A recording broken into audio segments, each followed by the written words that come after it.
Hello, welcome to another Real Raw Moment, and tonight's is entitled Doing the Right Thing as an Alienated Parent is Really Flipping Hard. Before we get into it, let's get into what I'm not.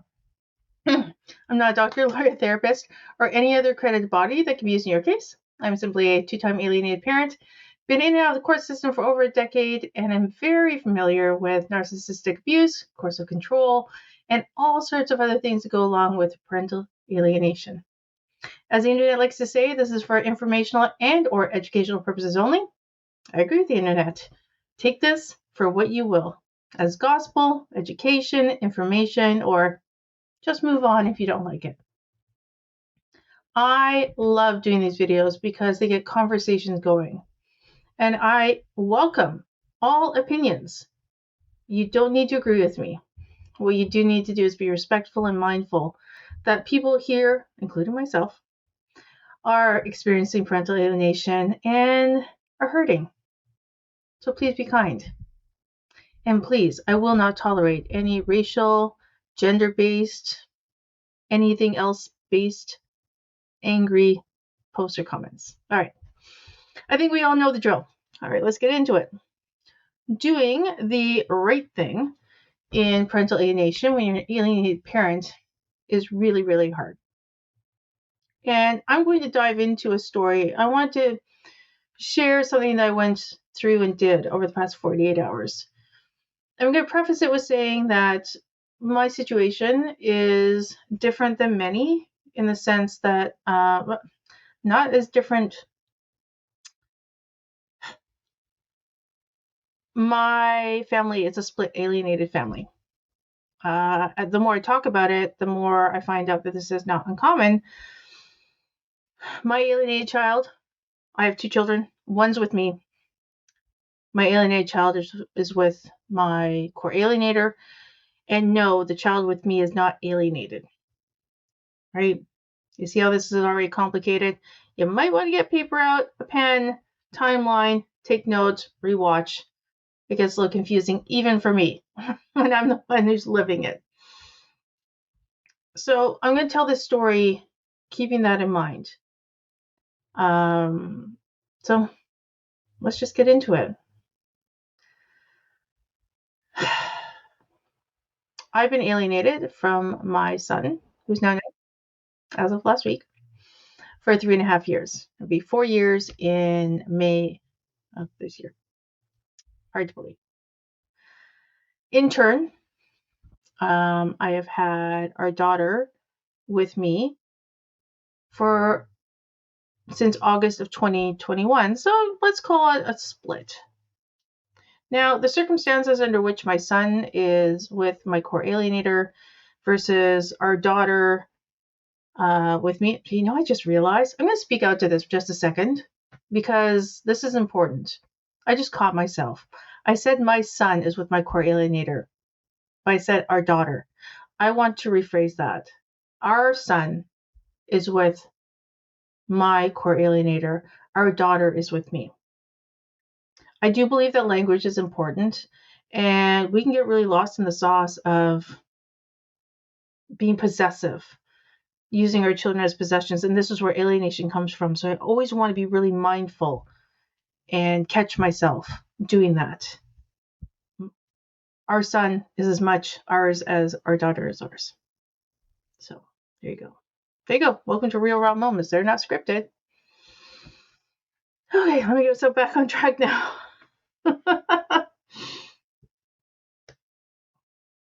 Over the last year now, 12 months, there have been, my core alienator has served me with many demand letters, one each month, over some simple things that turned into bigger things because I wouldn't back down.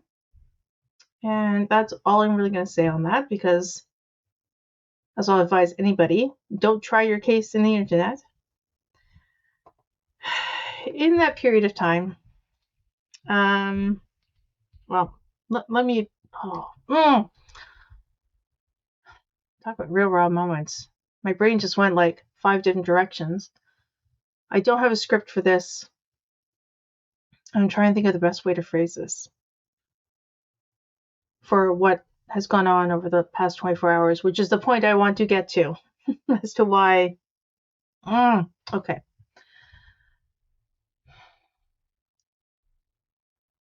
All right. So,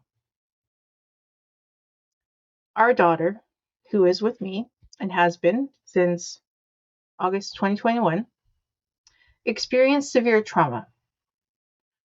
And from the time we moved, I'm not getting into that, we moved.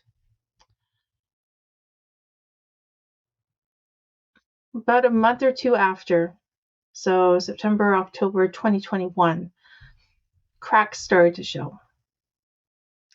Depression started to show, breakdowns started to show. And I say breakdowns, not what I will get to. Coming into December 2022 into self-harm and suicidal ideation and suicide attempts in 2023 and hospitalizations in 2023. And I say all this to give an understanding of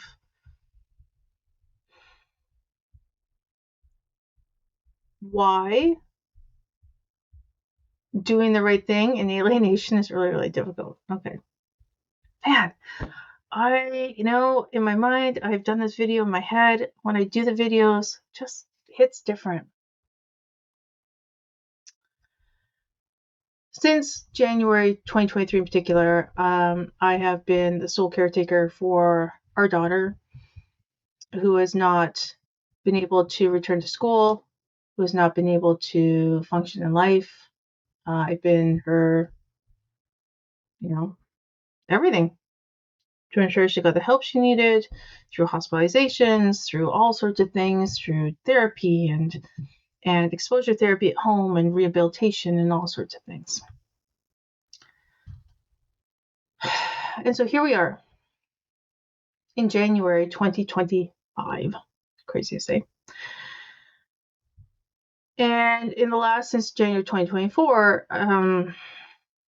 I've been under yet another set of demand letters, another set of, call it litigation, has not gone into the court system yet, thank God. I'm trying to avoid that. In regards to some things that are simple, and they've become, more demanding. Every month I get a letter that digs deeper into something that, as I've said in previous videos, could have been solved in a phone call, a Zoom, even with counsel. It has never needed to go on this long. What's happened in the time that this has gone on, though, is our daughter has been getting healthier. She has been working in therapy. She has been we've worked on exposure therapy. There's things we do at home. There's occupational therapy that we do at home. And in this last demand letter, my core alienator, one of the things that came out of a meeting between the two councils was, when can they see our daughter? Now, I guess I need to kind of give a little bit more context. First of all, we are far apart. We're 3,000 kilometers apart. If you're in Canada, we're in different provinces. If you're in the States, we're in different states, quite far. There's that. There's that for number one. Two, there's never been a restriction to my core alienator seeing our daughter. On my side, it's not alienation. On his side, it is with our son. See how it's complicated? In this last demand letter, stick with me. I promise you, I'm going to get to a point. In the last demand letter that I got in December, like I said, one of the points that came out was, when can he see our daughter? And this past week, she turned 18. Almost an adult. 3 days before, our son turned 19. Definitely an adult. And I spent this weekend spending, again, way too many hours, way too many brain cells, way too much time and energy on answering, again, an egregious list of demands that just go too far. That's as far as I'm going to complain about it. I did all the work. And the one question that I couldn't respond to tell my counsel what to do was this issue of when can he visit our daughter? And I sat with it and I realized that it wasn't a question I was willing to answer because I wasn't going to gatekeep her. Now, had she been in the place she was a year ago when this process started, place she was 2 years ago, 100% my response would be different. And let me tell you, my instinct, my protectiveness goes back to all of that, all the things that they've come through. She's come through, all the things that she's done, all the healing. I don't want that to break because I've seen her break. I've held her. Like, I don't want that for her and I don't want it for me. And yet I know that it's not my call. And so last night in the kitchen, I approached her and said, in what world, in what realm, timing, method are you even willing to speak to your dad? And her response was immediate, and it surprised me. Not about the but, but because it was an immediate yes.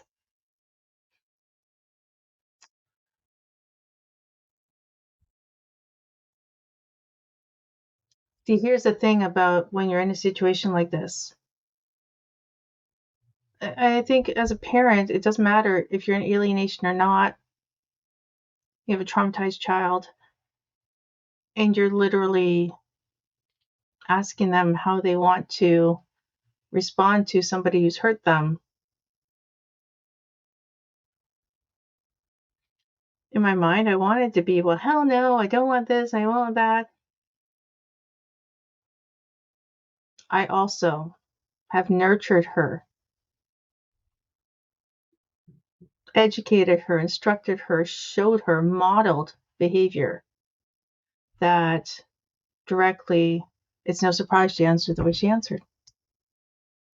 And the yes, but, the but was not some hoops to jump through. It was realistic. And so I said, well, I do need you to write this. It has to come from you. And the most surprising thing that she said to me was, I can do that? I can say that to him? I didn't even know that she felt it wasn't an option. But upon reflection, it makes sense. It makes sense.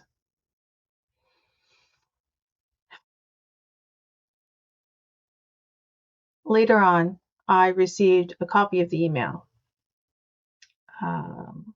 She didn't run by me. I didn't want her to. It had to come from her. Again, not gatekeeping.